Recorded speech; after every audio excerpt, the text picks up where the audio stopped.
साथ B3 कब आता है? Cricket is playing. इस जमा के साथ में being और B3 कब आता है? Cricket is being played। इस जमा के साथ में about to कब आता है? He is about to play cricket। इस जमा के साथ में accustomed to कब आता है? He is accustomed to play cricket। इस जमा के साथ में fond of कब आता है? He is fond of cricket। इस जमा के साथ afraid of कब आता है? He is afraid of the dark। ये तो फिर हम यहाँ पे आके सीखते हैं। वैसे ही positive के साथ है, वैसे ही as के साथ है, वैसे ही will shall के साथ है। तो यहाँ तो हम सिर्फ इंग्लिश को समझते हैं, जानते हैं इंग्लिश है क्या, तो उसके बाद आपको प्रैक्टिस बहुत करनी है।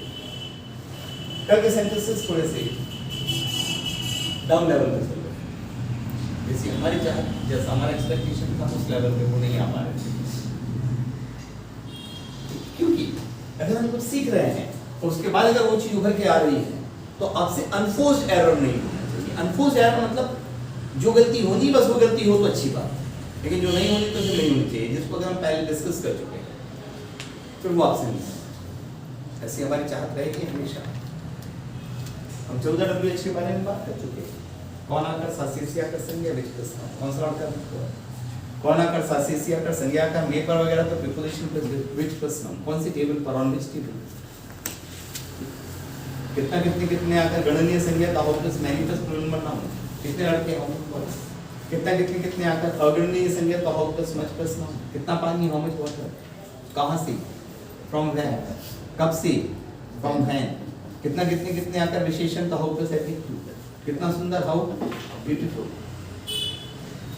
ठीक, उसके बाद किसका किसकी किसको, कितने बजे, बाय व्हाट टाइम या एट व्हाट टाइम, उसके बाद किसके साथ, किसे, whom, उसके बाद क्या आकर, किसका किसकी किसके आकर संज्ञा, तो whose plus noun, किसका किसका बस्ता, whose bag, उसके बाद क्या आकर संज्ञा, तो what plus noun, उसके बाद कौन आकर ससेसी आकर हैविंग हो था तिथि होगा हुए तो केवल which, उसके बाद कौन आकर ससेसी आकर संज्ञा, एक आकर काकी की आकर संज्ञा, दो, तो which plus noun one apostrophe is plus noun two या फिर the plus noun two plus of plus is plus noun, ये सब बात है।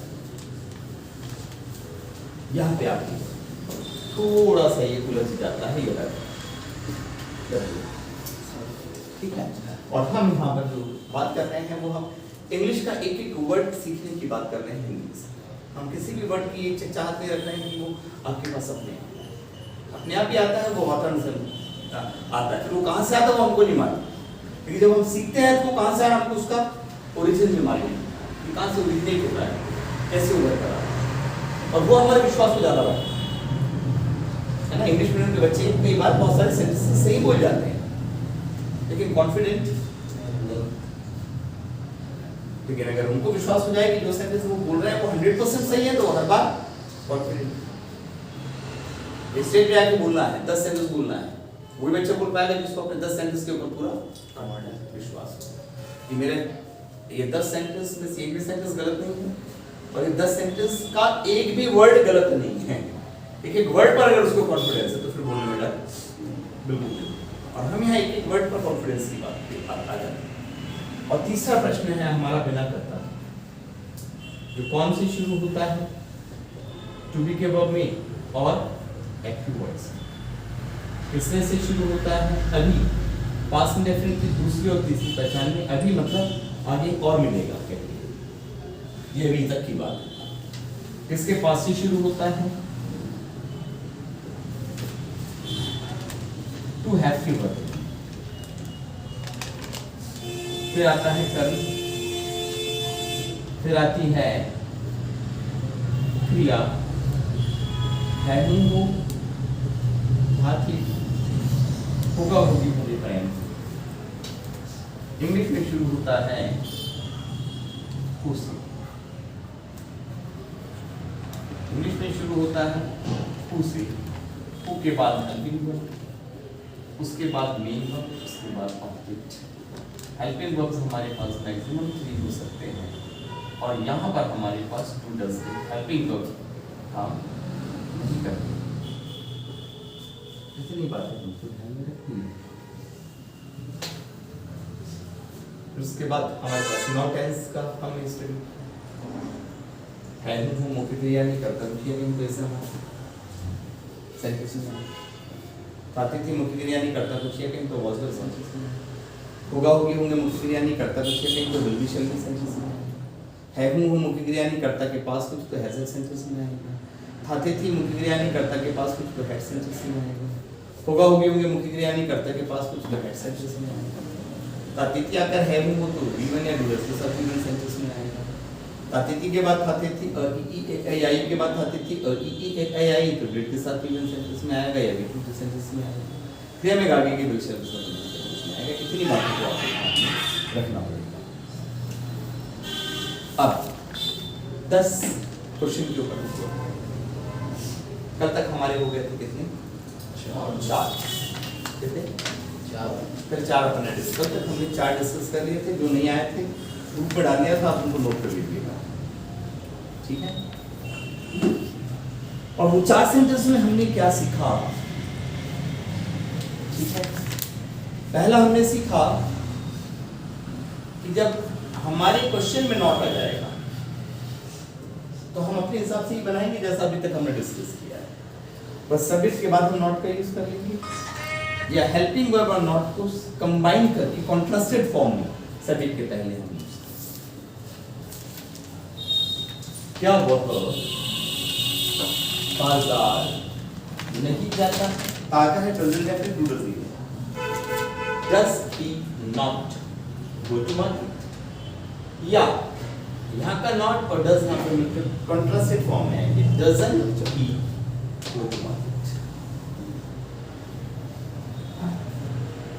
लड़के पतंग क्यों नहीं उड़ाते थे क्या करते did why did boys not fly the kite या why not यहाँ पर जाएगा did के साथ why didn't boys fly the kite ठीक है। हालांकि हमने कहा कि यहाँ पे do does did नहीं आएंगे लेकिन एक पॉसिबिलिटी है do does did अगर यहाँ पे नहीं आ जाएगा तो फिर do does आएगा क्योंकि नॉट हमेशा हेल्पिंग वर्ब के साथ काम करता है नॉट बिगर हेल्पिंग वर्ब पे काम नहीं करता है तो एक पॉसिबिलिटी बन रही है कि यहाँ पर हमारे हेल्पिंग वर्ब डूडस आ सकता है कौन पतंग हाँ अटेंड कर कौन पतंग नहीं उड़ाता है प्रेजेंट डेफिनेट अब आ जाएगा who does अभी डज आ रहा है यहाँ पे does not fly the kite who doesn't fly the kite कौन बाजार नहीं जाते हैं who अब आएगा to not go to market या who don't go to market कौन कमरा साफ नहीं करता था अब आएगा did who did not clean the room या who didn't clean the room तो अगर हम यहाँ पे बोल रहे हैं कि यहाँ डू डज नहीं आएगा तो ऐसा तो 100% नहीं है एक पॉसिबिलिटी हमारी बन गई है कि यहाँ पर हमारा डू डज आएगा जब यहाँ पर नेगेटिव सेंटेंस आएगा नहीं आ जाएगा प्रेजेंट डेफिनेट पास चलो बढ़ते हैं आगे अगला क्या तुम्हारे पास समय है क्या तुम्हारे पास समय है WH प्लस नहीं है वही तो थ्योरी है हर सेंटेंस WH को कैसे लिखे जा रहे हैं सेंटेंस WH तो लिखे जाएगा अरे हिंदी में क्या से शुरू होता है WH से कैसे शुरू करना यहाँ पे कंफ्यूजन क्यों हो रहा है कल भी कंफ्यूजन था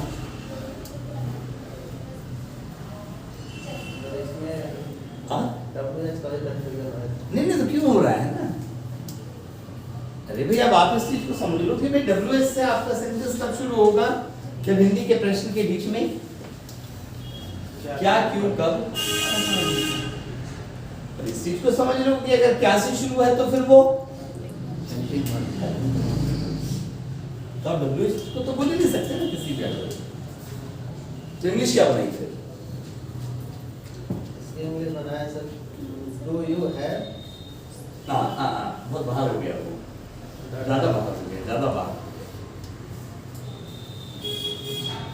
क्या सर हेल्पिंग वर्ब प्लस नहीं यार, हेल्पिंग वर्ब तुम कल भी बोल रहे थे, कौन सा? अच्छा सर यहाँ पे डू डज नहीं, अरे कहाँ क्रिया में था किसकी? इज ए मार प्लस सब्जेक्ट नहीं प्लस नहीं नहीं नहीं नहीं। सर डू डज प्लस अरे यार,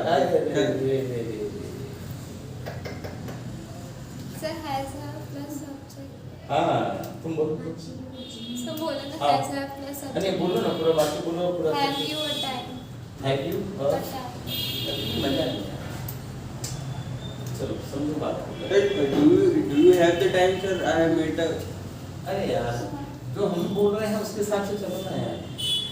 चलो तुमने बोला डू, मैंने मान लिया भाई। मैंने तुमको डू डस कब सिखाया? जब क्रिया में तातिद नाते तो कहाँ तुमको क्रिया दिख रही है? तो तुम डू डस कैसे बोल सकते हो यार? तुम अपने हिसाब से थोड़ी ना चल सकते हो यार।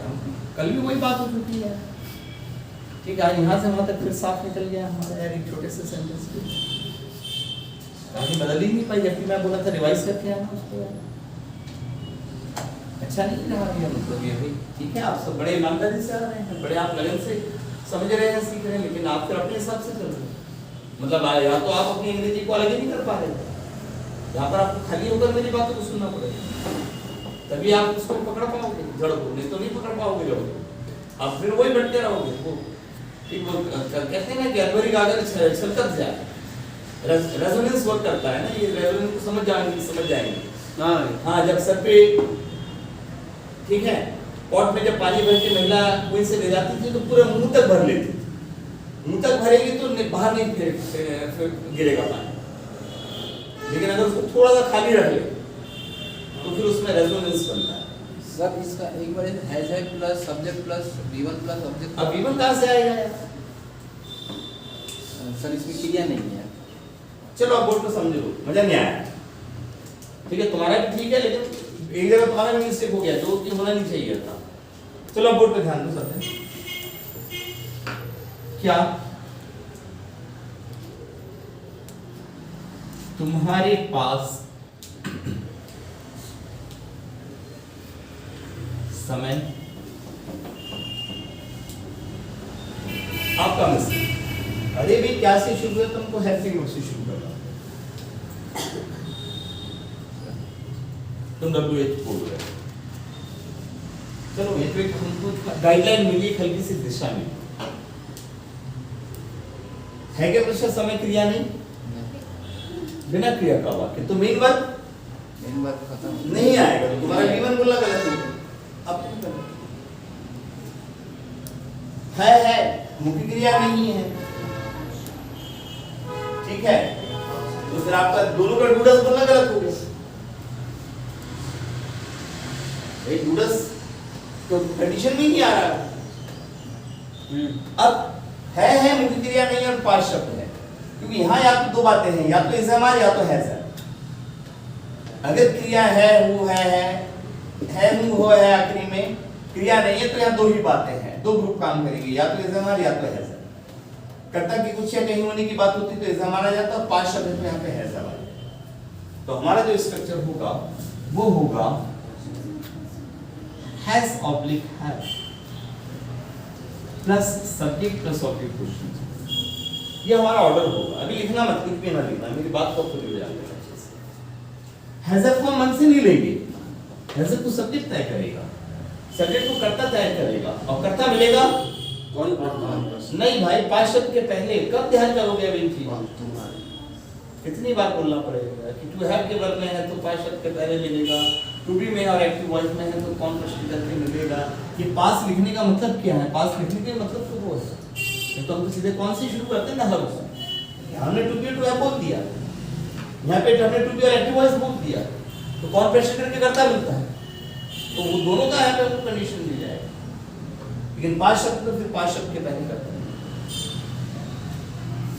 तुम्हारे मतलब यू, और यू के साथ आता है have। फिर सब्जेक्ट, तुम्हारे मतलब यू, हैव यू, क्या समय, एक ही टुकड़ा है, क्या समय, टाइम, कौन सा नाउन, और एब्सेंट नाउन क्या है? Multiple time. क्या तुम्हारे पास समय है? Have you time. ये होना चाहिए, अब मेरी बात खत्म नहीं हुई, अभी बात मेरी सुनो आप। और यहाँ से हम बात को आगे बढ़ाएं। जो अभी तक हमने सीखा ये उसके अकॉर्डिंग बताएं। जहां पर आपको कोई भी छेड़छाड़ करने का हक नहीं था, यहां तक छेड़छाड़ करने का हक नहीं था। अब हम आगे बात को बढ़ा रहे हैं। अब ध्यान से सुनिए, लिखिएगा, बात को नोट में डलेगा। अगर हमारा प्रश्न टू हैव में, अगर हमारा प्रश्न टू हैव में और हमने सीखे हैं 3 to have, present tense to have, hasn't, past tense to have, right, or future tense to have, will have or shall। ठीक है, हमने 3 to have सीखे। तो अब हमारा मसला क्या उभर रहा है? अगर हमारा प्रश्न टू हैव में है तो हम इसको इंडेफिनिट में बना सकते हैं।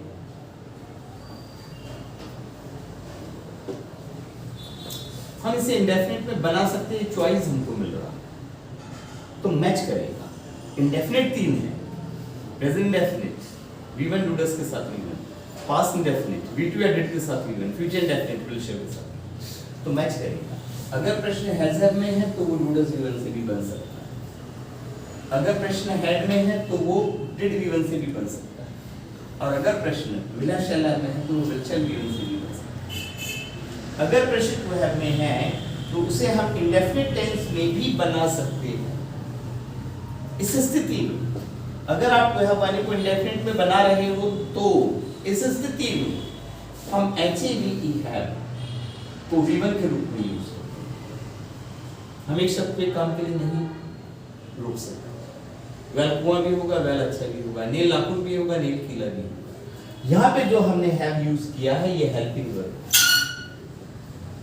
तो हैव हेल्पिंग वर्ब भी होता है, तो हैव मेन वर्ब भी होता है। हमने सीखा है जब क्रिया में नानी नहीं आएगा तो, जब क्रिया में नानी नहीं आएगा तो टू प्लस है ना। हमारे घर कोई आता है तो हम पूछते हैं क्या तुम चाय पीना चाहोगे?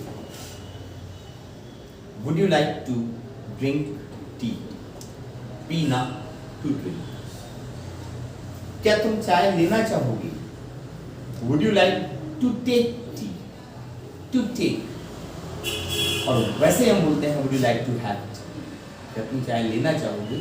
तो Would you like to take tea भी बोला जाता है, Would you like to have tea भी बोला जाता है। तो टू प्लस टू हैव, अब हैव हमारा मेन वर्ब भी है। तो जब हमारा प्रश्न टू हैव में हो तो हम उसको इंडेफिनिट में भी बना सकते हैं। इस स्थिति में हम हैव को V1 के रूप में यूज करते हैं, जिसका V2 और V3, जिसका V2 और V3 हैड होता है और जिसका V1 ing हैविंग होता है। V1 ing हैविंग होता है, भोजन कर रहा है, he is having food। Present continuous में आगे हम सीखेंगे। तो जब प्रश्न टू हैव में हो तो उसको हम इंडेफिनिट में भी बना सकते हैं, तब हम हैव को भी हैव यू टाइम, ये हमारा प्रेजेंट टेंस टू हैव का इंट्रोगेटिव है, तो ये प्रेजेंट इंडेफिनिट में भी बन सकता है, ये प्रेजेंट इंडेफिनिट में भी बन सकता है। तब ये बनेगा do oblique does plus subject plus V1 plus object. Do does को सब्जेक्ट तय करेगा, सब्जेक्ट है यू, यू के साथ में आएगा ही, तो सब्जेक्ट आएगा यू और V1 हो जाएगा हैव और ऑब्जेक्ट में आएगा हमारा टाइम। तो क्या तुम्हारे पास समय है? इसकी दो इंग्लिश, एक हैव यू टाइम और एक डू यू हैव टाइम। ये शब्दों की अंग्रेजी, इससे इसका पूरा हिसाब मिलेगा। है क्रिया नहीं है, पांच शब्द है इसलिए है सब में से है, लेकिन इससे इसका कोई कनेक्टिविटी नहीं। डू डस तो हमने तब सीखा जब क्रिया में तात्विक अगर है हुआ था, तो यहाँ तो क्रिया ही नहीं, तो इससे इसका कोई संबंध ही नहीं है सीधा। हम इससे इसमें आ रहे हैं और फिर इससे इसमें। तो आपने जो डू में बनाया ठीक है, या तो आपको क्लियर करना चाहिए था, तो फिर हम मानते कि नॉलेज उसको चांस पे लेकर चले यार। अगर और ये चर्चा भी हमको करना जरूरी है, क्योंकि अगर आपसे किसी ने आपसे पूछ लिया do you have a book, do you have a book, आप सोचो कि क्या पूछ रहा है, क्या तुम्हारे पास पुस्तक है? अगर उस पुस्तक तो क्रिया होगी, तो क्रिया डू कैसे यूज कर रहा है? जब तुमने सिखाया डू तब आता है जब क्रिया में तात्विक क्या करेगा, तो आप कंफ्यूज हो जाओगे। इसलिए एक बात समझ लीजिए, ये शब्दों के अंग्रेजी है, ये आशय टू है। यहाँ से अब हम क्या समझ रहे हैं कि प्रेशर टू है में तो हम उसको इंडेफिनिट में भी हम बना सकते हैं, तब हम हैव को वर्ब के रूप में यूज करेंगे। आंसर में कोई फर्क नहीं है। हैव यू टाइम का आंसर निकलेगा फोर्थ में। डू डज इट को छोड़ के कोई और हेल्पिंग वर्ब के पीछे सब्जेक्ट, सब्जेक्ट पहले, हेल्पिंग वर्ब बाद में आंसर किया। यस यू बनेगा आई हैव टाइम। तो have you time? Yes I have time. Do you have time का आंसर निकलेगा फर्स्ट में। अगर हमारे क्वेश्चन में हेल्पिंग वर्ब डू के पीछे सब्जेक्ट, उसके पीछे वर्ब फर्स्ट फॉर्म में, अफर्मेटिव आंसर, सब्जेक्ट पहले वर्ब फर्स्ट फॉर्म में आंसर होगा। यस यू बनेगा आई हैव। तो हैव यू टाइम का आंसर भी है yes I have time. Do you have time का आंसर भी है yes I have time. Answer में फर्क नहीं आया, क्वेश्चन में फर्क आ रहा है। अब आप इसको लिख लीजिए ऐसे।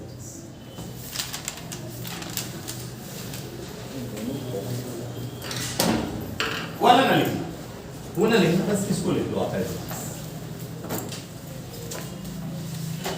पहले इसको लिख लो, फिर नोट डालने की फिर एग्जांपल अलग लिख लीजिए, फिर इसको लिख लो। ये हमारे होमवर्क का है।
हो गया?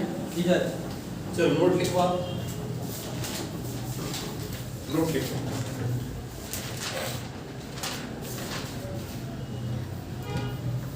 जब कोई प्रश्न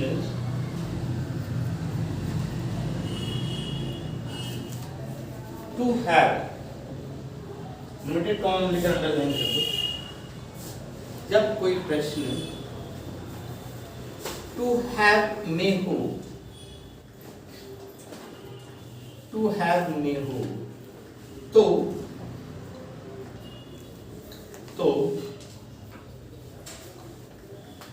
अंग्रेजी में उसे, तो अंग्रेजी में उसे indefinite tense INDEFINIT,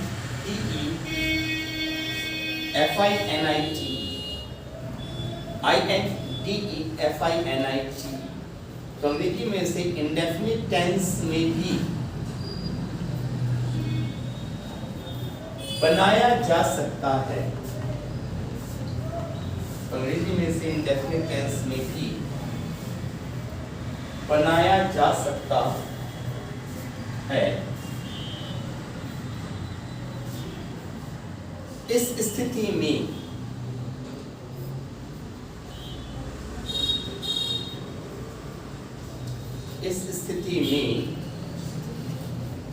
HAVE have underline कर ली। इस स्थिति में HAVE हैव को V1 के रूप में उपयोग में लाते हैं। इस स्थिति में HAV हैव को V1 के रूप में उपयोग में लाते हैं।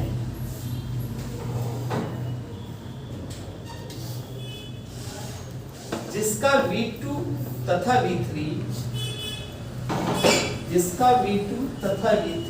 हेड HAD हेड तथा V1 ING हैविंग होता है, तथा V1 ING हैविंग होता है, HAVING जिसका V1 ING हैविंग होता है। बोर्ड पे ध्यान दे।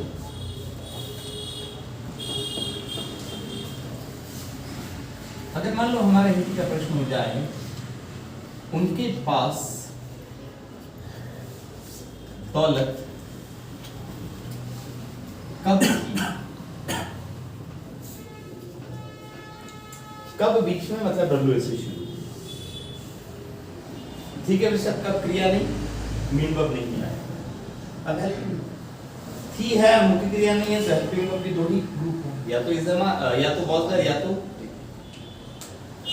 लीड होता है ना, हाँ इजमार या हेड, या तो बॉस या तो हेड, बस थी है, मुख्य क्रिया नहीं है, तो दो ही ग्रुप है हमारे पास, या तो बॉस या तो हेड। करता कुछ या कहीं तो बॉस और 5 शब्द है तो फिर यहाँ हेड आएगा, बॉस नहीं है। WH plus head plus subject plus object. WH कब यानी हेड तो अकेले ही है, हेड सब्जेक्ट 5 शब्द के पहले, उनके मतलब दे, व्हेन हेड दे, और क्या दौलत वेल्थ, उनके पास दौलत कब थी, व्हेन हेड दे। जब प्रश्न टू हैव में ये पास्ट टेंस टू हैव में, तो उसको हम इंडेफिनिट भी बना सकते हैं, यानी पास्ट इंडेफिनिट। तो ये पास्ट टेंस टू हैव का WH है, तो इसको हम पास्ट इंडेफिनिट WH में भी बना सकते हैं। WH plus did plus subject plus V1 plus object question है। WH व्हेन, ठीक है, डिड हम ले लेते हैं अकेला, subject they, when head they. अब इससे इसमें आ रहा है, उसको छोड़ दिया है, इससे इसमें आ रहा है, यहाँ से WH मिल रहा है, यहाँ से सब्जेक्ट मिल रहा है, व्हेन डिड दे। अब V1 हमारा हो जाएगा हैव, और क्या वेल्थ। उनके पास दौलत कब थी, इसकी दो इंग्लिश होगी, व्हेन हैड दे वेल्थ या when did they have wealth.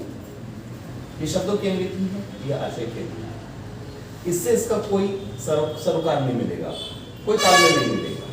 ये डिड हमने सीखा है तब आता है जब क्रिया में तातीती के बाद तातीती, क्रिया में REEAI के बाद तातीती, क्रिया में REEAI आता है, लेकिन यहाँ तो क्रिया है ही नहीं, तो इससे इसका कोई संबंध ही नहीं। हाँ, इससे इसका संबंध है, थी है पार्षद है, इसलिए हम इससे इसमें जब प्रश्न टू है में तो हम इसको इंडेफिनिट भी बना सकते हैं। तो ये आशय के अंग्रेजी है, ये शब्दों के आंसर में कोई फर्क नहीं। व्हेन हैड दे वेल्थ का आंसर मिलेगा 4 पॉइंट। डू डज डिड को छोड़कर अगर कोई और हेल्पिंग वर्ब, तो हेल्पिंग वर्ब के पीछे सब्जेक्ट, क्वेश्चन पूरा। अफर्मेटिव आंसर, सब्जेक्ट पहले, हेल्पिंग वर्ब बाद में, आंसर पूरा। They had wealth before 10 years, 10 साल पहले। When did they have wealth, इसका आंसर निकलेगा 3rd। अगर हमारे क्वेश्चन में हेल्पिंग वर्ब डिड के पीछे सब्जेक्ट, उसके पीछे verb first form. Affirmative answer, subject पहले, वर्ब सेकंड फॉर्म में, आंसर पूरा। दे हैव का सेकंड फॉर्म होता है had, they had wealth before 10 years। तो व्हेन हैड दे वेल्थ, इसका आंसर भी है they had wealth before 10 years। When did they have wealth, इसका आंसर भी है they had wealth before 10 years। Answer तो सेम ही होगा ना, आंसर सेम होता है, क्वेश्चन में फर्क आता है, ठीक है। तो ये हमने दूसरी चीज सीखी, कल सीखा था जब प्रश्न में नहीं तो सब्जेक्ट के बाद नॉट, या हेल्पिंग वर्ब नॉट सब्जेक्ट के आगे कंबाइंड फॉर्म। और ये हमने सीखा प्रश्न टू है में तो उसको इंडेफिनिट। जब आपके डूडल में जा रहा था वो तो बाय चांस जा रहा था, आपको नॉलेज नहीं था, चांस पे लेके जा रहे हैं। वो हमारे कमरे का था ही नहीं सेंटेंस, हमारे कमरे का तो उसके पहले वाला सेंटेंस। सर बात को तो हमने समझाया। अब अपने एग्जांपल में ये लिखिए, जो हमने नोट लिखा है उसके एग्जांपल में ये लिखिए, जो हमने नोट लिखा है उसके एग्जांपल में लिख लीजिए as it is.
Okay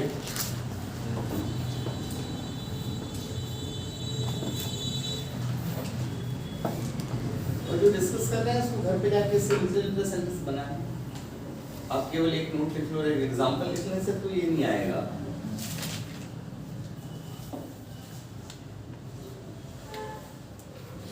yes हाँ जी शक्ला तुम्हारे पास है होमवर्क के सेंटेंस?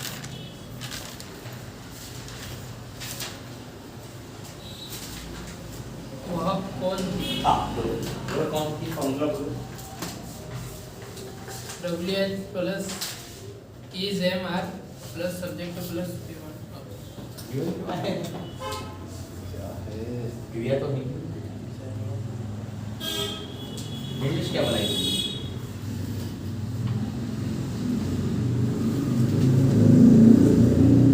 C is there नहीं और बात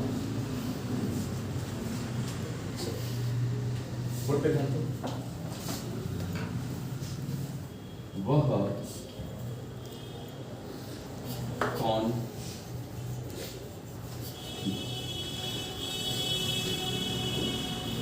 वह कौन क्या से शुरू है क्या? मतलब हेल्पिंग से शुरू? कौन किसने किसके पास से शुरू है क्या? नहीं मतलब हु से भी शुरू नहीं, ये शुरू होगा WH, ये WH होगा। ठीक है मतलब कौन क्रिया है क्या? नहीं मतलब मेन वर्ब बात हेल्पिंग ग्रुप है थी है और मुख्य क्रिया नहीं है और हेल्पिंग ग्रुप के दो ही रूप हैं, या तो वाज या तो है। किसी के होने की बात आ रही है इसलिए वो वास्तव तो है नहीं कि हम है लिया। ठीक है मतलब WH was verb subject object WH कौन who वह यानी शी के साथ आएगा was who was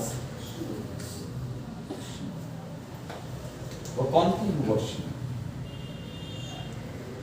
लेकिन अभी तक जो हमने सीखा है समझा है सुना है उससे ये समझ में आ रहा है कि जब हमारा क्वेश्चन हु से शुरू होता है तो उसमें सब्जेक्ट नहीं होता है, लेकिन ये हु से शुरू और उसमें सब्जेक्ट भी है she, थोड़ा अलग प्रकार का है। ठीक है तो क्या होता है 99% अगर इंग्लिश का क्वेश्चन हु से शुरू है तो उसमें सब्जेक्ट नहीं है। हेल्पिंग से शुरू वाले में सब्जेक्ट होता है, WH से शुरू वाले में सब्जेक्ट, हु से शुरू वाले में सब्जेक्ट नहीं। तो 99% अगर इंग्लिश का क्वेश्चन हु से शुरू है तो उसमें सब्जेक्ट नहीं होता है, लेकिन 1% संभावना है कि क्वेश्चन हु से भी शुरू होगा उसमें सब्जेक्ट होगा। तो ऐसा क्यों? तो एक्चुअली ये हमारा हु बिना सब्जेक्ट वाला नहीं है, ये हमारा WH वाला है। वो तो हमारा जो हु है वो WH में चला और हु को WH में जाने का हक है, क्योंकि उसके हिंदी में का है और उसके इंग्लिश में तो है, उसको पूरा हक है। लेकिन होता यह है 99% अगर हु से शुरू है तो उसमें सब्जेक्ट नहीं, लेकिन एक संभावना है कि हु से शुरू होता है उसमें सब्जेक्ट भी होता है। तब ये होता है कि जो हमारा हु है वो WH में चला है। तो सेंटेंस अब WH वाला है और WH वाले ने सब्जेक्ट लिया। और जब हम इसका आंसर देंगे तो इसका आंसर 6th में नहीं मिलेगा, इसका आंसर 4th में मिलेगा। डू डज इट को छोड़ कर कोई और हेल्पिंग वर्ब, तो हेल्पिंग वर्ब के लिए सब्जेक्ट पहले, हेल्पिंग वर्ब बाद में आंसर पूरा। Who was she? She was my sister. जब हम 6 पॉइंट्स पे काम करना शुरू किए थे तो याद करिए हम आपसे क्वेश्चन करते थे how many members are there in your family. आपने कहा there are 4 members in my family. तब हम आपसे पूछते थे विचार थे, फिर आप जाते थे चौथे में they are my father, mother, brother and मी।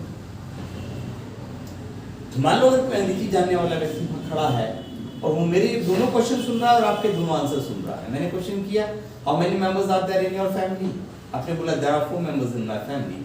मैंने बोला विचार दे, आपने बोला they are my father, my mother, my sister and me. तो बोलेगा गलत इंग्लिश सिखा रहे हैं। असल में हम पूछ रहे हैं वे कौन हैं, सदस्य वे कौन हैं।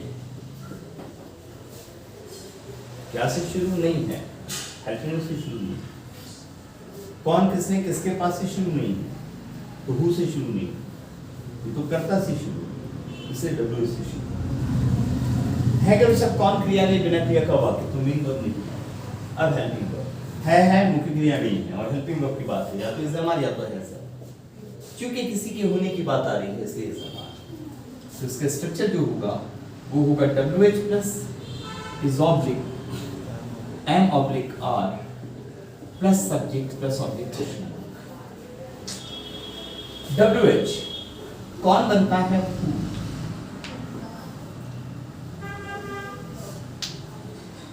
विच नहीं, कौन के लिए विच कब आता है,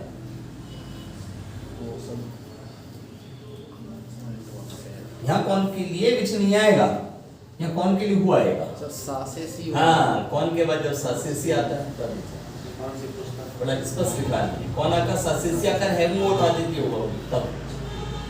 तो अगर कौन है तो कौन के लिए हमारे पास इंग्लिश में 2 वर्ड्स हो गए, हु भी और विच। हाँ, अंतर ये रहेगा जब कौन के साथ सा से सी आएगा। हमारी पुस्तक कौन सी है जिसे, लेकिन वह कौन है तब वो तब चाहिए। तो यहां पर हुआ हु, वे मतलब दे और दे के साथ में आएगा आर, आर। अब मान लीजिएगा हमने उस दिन आपसे पूछा होता हु आर दे, तो आप इसका आंसर ढूंढते चले, क्योंकि हमने आपको सिखाया था कि हमारा क्वेश्चन हु से शुरू है तो हु हटाकर उसका आंसर आएगा और आंसर पूरा होगा और आप कंफ्यूज हो जाएंगे। इसलिए हमने गलत पूछा था विचार, लेकिन दिमाग में था आगे चल के जब हम लेवल पे बात करेंगे तब हम इसको क्लियर करेंगे। वो सेंटेंस सर गलत माना गलत था, जाएगा। बिल्कुल गलत था भाई। कौन के लिए विच तभी आता है जब कौन के बाद सदस्य सी आएगा। और मैं तो पूछ रहा भी कौन है सदस्य, मतलब आपके फैमिली के मेंबर्स, तो कौन के लिए हु ही आएगा। लेकिन मैं उस समय वो पूछता तो आप उसका आंसर ढूंढते छठवें में, जबकि इसका आंसर छठवें में नहीं है, इसका answer 4th। Do does it को छोड़कर कोई और हेल्पिंग वर्ब, हेल्पिंग वर्ब के पीछे सब्जेक्ट, सब्जेक्ट पहले, हेल्पिंग वर्ब बाद में आंसर पूरा। They are my father, my mother. तो यहाँ पे मसला ये है कि 99% जब हमारा क्वेश्चन हु से शुरू होता है तो उसमें सब्जेक्ट नहीं होता है, लेकिन एक संभावना है कि हमारा क्वेश्चन हु से भी शुरू होगा और उसमें हमारे पास सब्जेक्ट नहीं होगा। तब होगा ये कि सेंटेंस तो हमारा WH वाला ही होगा, क्योंकि WH वाले में ही सब्जेक्ट होता है। वो तो हमारा हु WH में चला। और हु को डब्ल्यू एच में जाने का पूरा अधिकार है, क्योंकि उसके यहाँ पे हमारा हु डब्ल्यू एच में चला गया, क्योंकि उसके हिंदी में कहा है, उसके इंग्लिश में तो आप उसको पूरा आ जाएगा। और इससे पहले हम आगे बढ़े, ये बात भी करना जरूरी नहीं, तो छोटी छोटी चीजें आप कंफ्यूज करेंगे, ठीक है। तो पहले तो आप अपना होमवर्क वाला ये देख लीजिए, ये लिख लीजिए पहले वाला, इसको हम नोट डाल के फिर लिखेंगे एग्जाम में, या आप लिख लीजिए ये होमवर्क का है।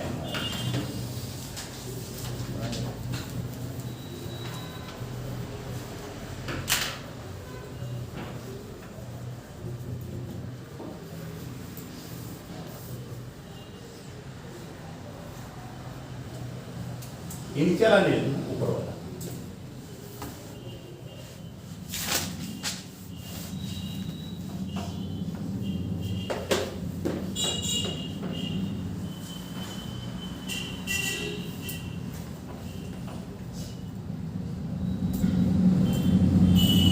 हो गया, अब नोट लिखिए, नोट लिखिए।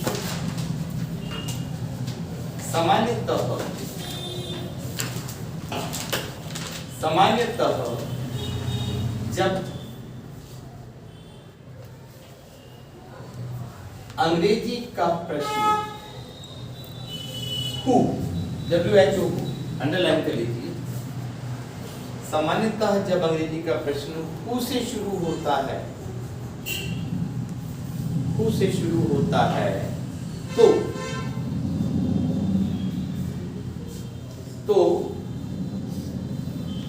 उसमें सब्जेक्ट नहीं होता है,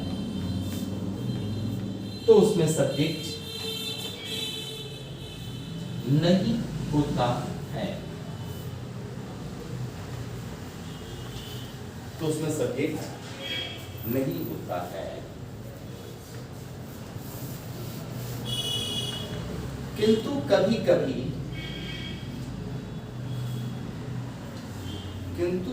कभी हु इन्वर्टेड कॉमा में लेकर अंडरलाइन कर ले,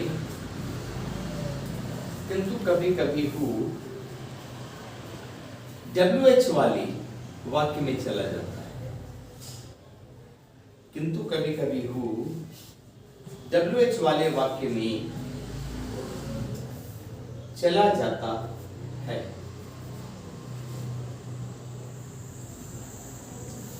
इस स्थिति में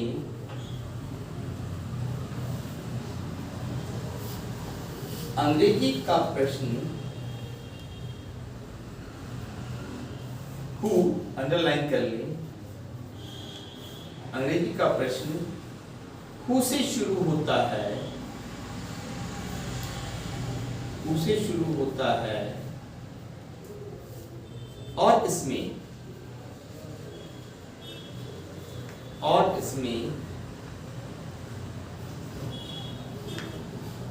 सब्जेक्ट भी होता है,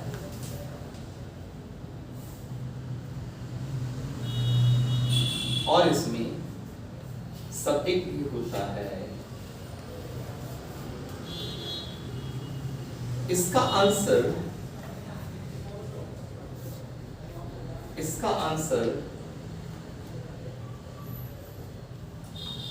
6th पॉइंट में नहीं मिलता है,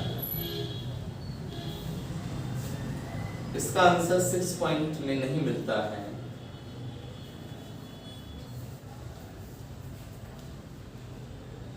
अभी तो 4th पॉइंट में मिलता है, अभी तो 4th पॉइंट में मिलता है, 6 पॉइंट में नहीं मिलता है, 4th पॉइंट में मिलता है। अब एग्जांपल में जो बोर्ड पे दिख रहा है इसको एज इट इज लिखिए, जो अंडरलाइन है उसको अंडरलाइन कर लीजिए एज इट इज।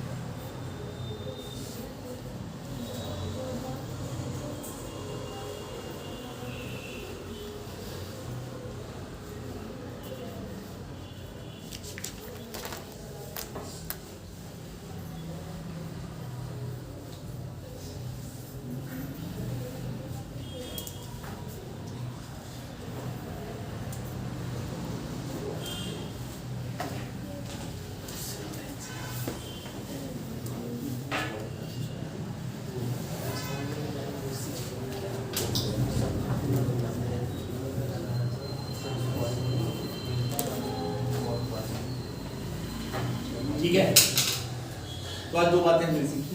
एक प्रश्न जो है हमें तो हम उसको डेफिनेट में भी यूज कर सकते हैं। दूसरा हमने ये सीखा कि ऐसा ना समझे कि हु से शुरू है तो सब्जेक्ट नहीं है, हु से शुरू है उसमें सब्जेक्ट भी हो सकता है। तो हु कभी कभी हमारा डब्ल्यूएच का हिस्सा बन जाता है, लेकिन बहुत कम होता है। ज़्यादातर तो हु से शुरू है तो वो बिना सब्जेक्ट का ही होता है। ठीक है, ऐसे सर ये तो मान सकते हैं ना कि सबसे पहले तो WH वर्ड्स में ही तो हु है, बाद में हु बाद में आया हो। लेकिन फिर ये दो ट्रैक पे निकल जाता है असल, इसमें सब्जेक्ट इसमें सब्जेक्ट तो है, तो डब्ल्यूएच ही वर्ड है, हाँ है डब्ल्यूएच वर्ड। लेकिन फिर हम डब्ल्यूएच की अगर बात करते हैं तो हम डब्ल्यूएच के टिकट सिर्फ और सिर्फ यहाँ करते हैं जी। तो फिर इसका क्या होगा बिना करता होगा।